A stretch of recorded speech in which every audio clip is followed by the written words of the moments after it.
Hello friends and welcome back to my YouTube channel dreams of homemaker. I hope आप सब अच्छे होंगे, मस्त होंगे और अपनी स्टडी में व्यस्त होंगे।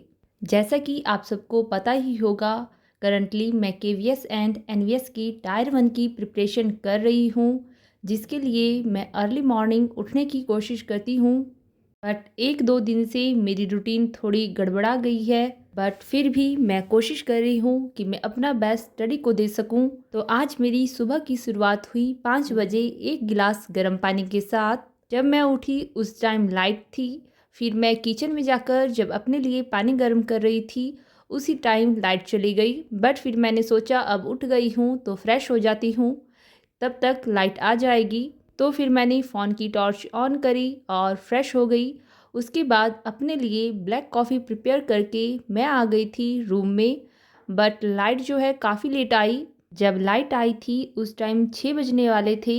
ऐसा मेरे साथ दूसरी बार हो गया कि जब मैं सुबह स्टडी करने के लिए उठी और लाइट चली गई। बरसात में तो ऐसा कई बार हुआ है, बट विंटर्स में भी अब मॉर्निंग में लाइट के कट लग रहे हैं। इससे मूड थोड़ा ख़राब हो जाता है। बट आज मुझे स्टडी करने के लिए टाइम मिल जाना था, क्योंकि आज सैटरडे है और आज मेरी बेटी का स्कूल ऑफ है। इसलिए मुझे खाना बनाने के लिए जल्दी नहीं उठना पड़ना था। तो इस बात से मैं थोड़ी रिलैक्स हो गई और फिर मैं स्टडी करने बैठ गई। आज मैंने मैथ्स में प्रॉफिट एंड लॉस का चैप्टर स्टार्ट किया हुआ है। जब हम काफ़ी गैप के बाद स्टडी करते हैं तो मुझे लगता है कि हमें बहुत ज़्यादा प्रैक्टिस करनी पड़ती है, क्योंकि जब मैं क्वेश्चन कर रही थी तो मुझे ऐसा लग रहा था कि मेरे से कई क्वेश्चन ईज़िली सॉल्व नहीं हो रहे थे। आई फील दैट कि मुझे प्रॉफिट एंड लॉस पर काफ़ी ज़्यादा मेहनत करनी पड़ेगी, क्योंकि पुराने कॉन्सेप्ट सारे भूल चुके हैं और नए तरीके से फिर से स्टार्ट करने में काफ़ी टाइम लगता है। आज 2 घंटे में मेरी हाफ एक्सरसाइज ही कंप्लीट हो पाई और हाफ के बाद ही ज़्यादा हाई लेवल के न्यूमेरिकल स्टार्ट होते हैं। बट मैं कोशिश करूँगी कल मेरी ये एक्सरसाइज ख़त्म हो जाए, क्योंकि टाइम काफ़ी कम बचा है। और कल से मैंने सोचा है कि मैं मॉक टेस्ट भी लगाऊंगी, तो उसके लिए भी मुझे टाइम एडजस्ट करना होगा। तो जो चीज़ें मैंने एक बार टच नहीं करी है, मैं चाहती हूँ कि उन्हें एक बार ख़त्म कर लूँ। पहले मैंने सोचा था कि जब मेरा पूरा सिलेबस हो जाएगा उसके बाद मॉक लगाऊंगी, बट अभी ये पॉसिबल नहीं लग रहा है। तो अब मैं सोच रही हूँ कि प्रिपरेशन के साथ साथ ही मॉक टेस्ट के लिए भी टाइम को एडजस्ट करूँ। क्या आप लोगों ने मॉक टेस्ट लगाना स्टार्ट कर दिए हैं? अगर आप अभी मॉक टेस्ट लगा रहे हैं तो प्लीज़ मुझे बताएं कि टायर 1 के लिए आपको किसके मॉक बेस्ट लगे।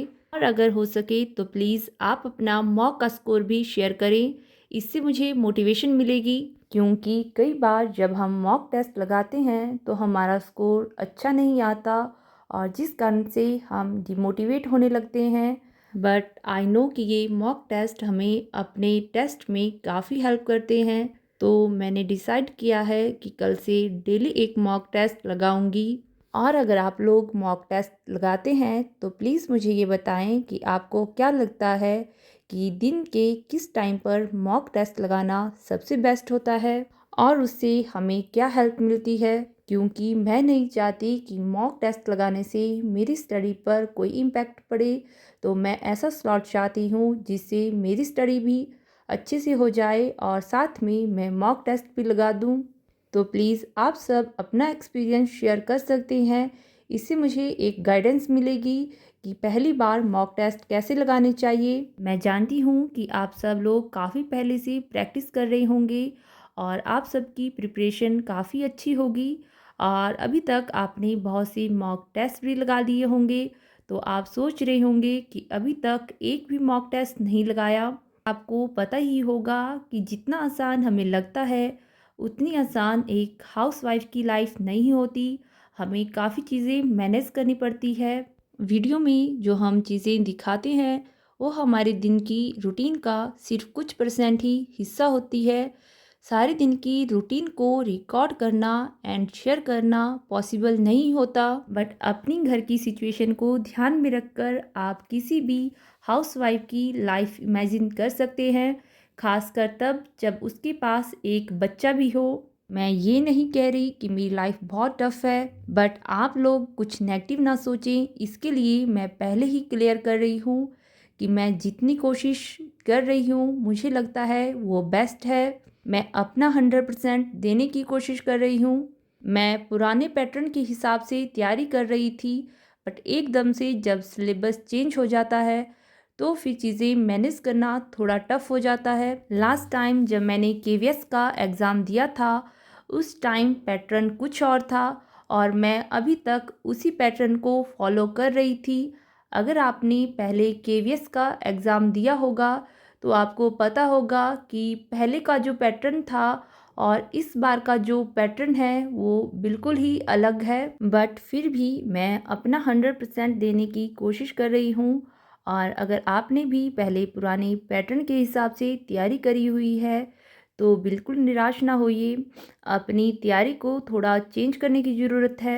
नए सिलेबस के अकॉर्डिंग हमें प्रैक्टिस करनी होगी। आई नो कि इस प्रिपरेशन के लिए इतना टाइम नहीं है, बट फिर भी हम हार नहीं मान सकते। हमें अपना बेस्ट देना चाहिए। रिज़ल्ट क्या होगा ये बात की बात है, बट हमारी मेहनत में कोई कमी नहीं रहनी चाहिए। जितना हमसे हो सकता है हम उससे ज़्यादा करने की कोशिश करेंगे। बाकी जो होगा वो बाद में देखा जाएगा। तो अभी के लिए फ्रेंड्स इतना ही। आई होप आपको आज की वीडियो अच्छी लगी होगी। अगर वीडियो अच्छी लगी है तो प्लीज़ लाइक एंड शेयर करें और चैनल को ज़रूर सब्सक्राइब करें। Thank you for watching and keep supporting